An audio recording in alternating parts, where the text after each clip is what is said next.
আসসালামু আলাইকুম। আমার চ্যানেলে আপনাদের সকলকে স্বাগত। আমাকে আমার সাবস্ক্রাইবার অনেকেই বলছে, ভাইয়া 9 মাস তো হয়ে গেল, আওয়ামী লীগের অনেক সিনিয়র পর্যায়ের নেতারা এখনো কেন দেশে ফিরে আসছে না এবং আওয়ামী লীগের তৃণমূলের কর্মীদেরকে নেতৃত্ব দিচ্ছে না। তাদের উদ্দেশ্যে আজকে এই ভিডিও, শেষ পর্যন্ত দেখুন, ব্যাপারটা ক্লিয়ার হয়ে যাবে। আসলে আওয়ামী লীগের অনেক সিনিয়র নেতারাই এখন দেশে ফিরে আসছে। হয়তো কিছু খবর প্রকাশ হচ্ছে আর কিছু খবর প্রকাশ হচ্ছে না। কিছুদিন আগে মিলেশ্বরাইয়ের সাবেক উপজেলা চেয়ারম্যান গিয়াসউদ্দিন ভাই দেশে ফিরে এসেছিল এবং তিনি এয়ারপোর্ট থেকে গ্রেপ্তার হয়েছেন। এইরকম আরো অনেক নেতা দেশে ফিরে আসছে, কেউ গ্রেপ্তার হচ্ছে আবার কেউ গ্রেপ্তার হচ্ছে না। বিদায় আপনারা অনেক খবর নিউজ মিডিয়ায় দেখতে পাচ্ছেন না বা প্রকাশ হচ্ছে না। কিন্তু এই রিসেন্টলি কোরবানের পরে অনেক আওয়ামী লীগের শীর্ষ পর্যায়ের নেতা ফিরে না আসলো, মধ্যম পর্যায়ের অনেক নেতা দেশে ফিরে আসছে এবং আওয়ামী লীগকে সংগঠিত করার জন্য, তৃণমূলকে সংগঠিত করার জন্য কাজ করছে। এবং যারা দেশে ফিরে আসছে না, যাদের নামে কোনো মামলা নেই, শুধু হোয়াটসঅ্যাপে বেশি কথা বলতেছে, টেলিগ্রামে কথা বলতে, তাদের উদ্দেশ্যে একটা কথা বলতে চাই। আপনারা রাজনীতি যদি করার চিন্তাধারা থাকে তাহলে দুটো জিনিস মাথায় রেখে আপনারা রাজনীতি করতে হবে, হয়তো রাজপথ, না হলে জেল।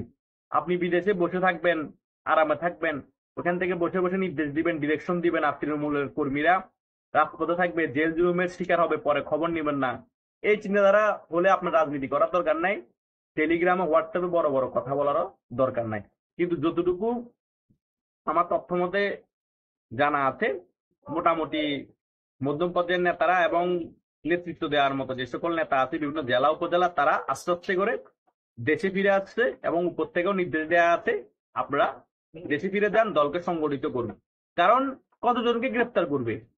এভাবে করে সকলে বিদেশ পালিয়ে থাকলে নেতৃত্ব শূন্য হয়ে পড়বে আওয়ামী লীগ, আর তৃণমূলের কনফিডেন্স লেভেল শূন্য হয়ে পড়বে। তৃণমূলের কনফিডেন্স লেভেল তখনই বাড়বে যখন নেতৃত্ব দেওয়ার জন্য নেতারা দেশে ফিরে আসবে। তারা যদি অ্যারেস্ট হয় তখন নেতৃত্ব দিতে গিয়ে, তবুও তৃণমূলের মন চাঙ্গা থাকবে। তৃণমূল মনে করবে, চিন্তা করবে যে আমার নেতা তো দেশে আছে, সে জেলের ভিতর আছে, তখন রাজপথ নিয়ন্ত্রণ নিতে বা দখল করতে সোজা হবে। এখন যদি আপনারা বিদেশ বসে বসে শুধু নেতৃত্ব দেওয়ার চিন্তা ভাবনা করেন, হালকা কিছু কয়েকজন নেতা দেশে ফিরে আসবেন, এভাবে করে একটা দল সংগঠিত করা সম্ভব না। আমাদেরকে যদি আবার ক্ষমতায় আসতে হয়, আবার রাজনীতিতে অ্যাক্টিভভাবে ফিরে আসতে হয়, প্রথমে নেতৃত্ব যারা দিবে, যে সকল নেতা, তারা দেশে ফিরে আসতে হবে, দলকে সংগঠিত করতে হবে।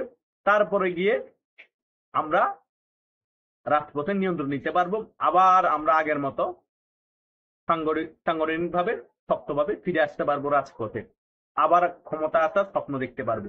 তা না হলে আপনারা বিদেশে বসে থাকবেন, তৃণমূলের নেতারা ঝুটিকে মিছিল করবে, কিছু বিক্ষোভ মিছিল করবে, এভাবে করে করে ক্ষমতা আসার স্বপ্ন দেখা হচ্ছে পাগলের প্রলাপ। কথা বুঝেন নাই? আর শেখ হাসিনাও দেশে ফিরে আসবে হুট করে, আপনারা ক্ষমতায় বসে যাবেন, এসব চিন্তা বাদ দেন। বাস্তব চিন্তা করতে হবে। কাল্পনিক চিন্তা হয়ে গেলে সেটা অন্য বিষয়, কিন্তু নিজেদেরকে আগে সংগঠিত করতে হবে, নিজেরা দেশে ফিরে আসতে হবে, নেতৃত্ব দেওয়ার জন্য তৃণমূলকে কনফিডেন্স দিতে হবে। জেল জুলুম এগুলো হবে রাজনীতি করলে, টাকা কামাইছেন না দলের নাম বিক্রি করে, তো দলের জন্য রিস্ক নিয়ে দেশে ফিরে আসলে তো সমস্যা নাই তৃণমূল নেতাদেরকে আপনারা নেতৃত্ব দেওয়ার জন্য। এটা বলার মানে হচ্ছে, আমার সাবস্ক্রাইবার যারা আছে তারা হয়তো সকলেই আওয়ামী লীগের আদর্শ ধারণ করে, মুজিবের আদর্শ ধারণ করে, সেই কারণে এই ভিডিওটা তারা আমাকে বারবার করার জন্য ফোর্স করতেছে। আমি বাধ্য হয়ে ভিডিওটা করেছি, সত্য কথাগুলো আপনাদের মাঝে তুলে ধরছি।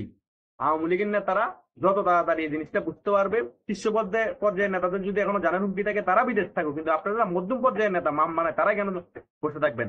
অনেক নেতা দেশে ফিরে আসছে শীর্ষ পর্যায়ের নেতাদের নির্দেশে, আপনারাও দেশে ফিরে আসুন, নেতৃত্ব দেওয়ার জন্য চেষ্টা করুন, দলকে সংগঠিত করুন। দেশে ফিরে এসে জেলও গেল, তখন মনকে বুঝতে পারবেন দলের জন্য জেলে গিয়েছি, নেতৃত্ব দিতে গিয়ে জেলে গিয়েছি। সকল আপনাদেরকে বাহাবা জানাবে, আর আপনারাই প্রকৃত নেতা হবেন, আর আপনারাই জনগণের নেতা হবেন। দলীয় নেতা হওয়ার থেকেও জনগণের নেতা হওয়া হচ্ছে বড় বিষয়। আপনারা বিদেশে বসে বসে দলীয় নেতা, বড় বড় নেতার ভাবনা না দেখিয়ে তৃণমূলের নেতা হওয়ার চেষ্টা করুন, জনগণের নেতা হওয়ার চেষ্টা করুন।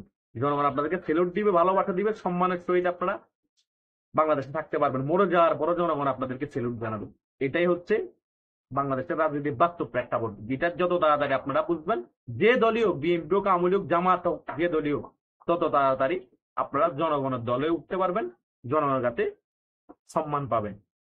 তাই আশা করব যারা মধ্যপর্যায়ের নেতা, যাদের কোনো মামলা নাই, জীবনের রিস্ক নেই, বাংলাদেশে আসলে তারা দেশে ফিরে এসে আওয়ামী লীগের হাল ধরবেন এবং প্রত্যেকটা জেলা উপজেলায় যারা নেতৃত্ব দিচ্ছেন তারা নেতৃত্ব দিবেন। ধন্যবাদ সকলকে।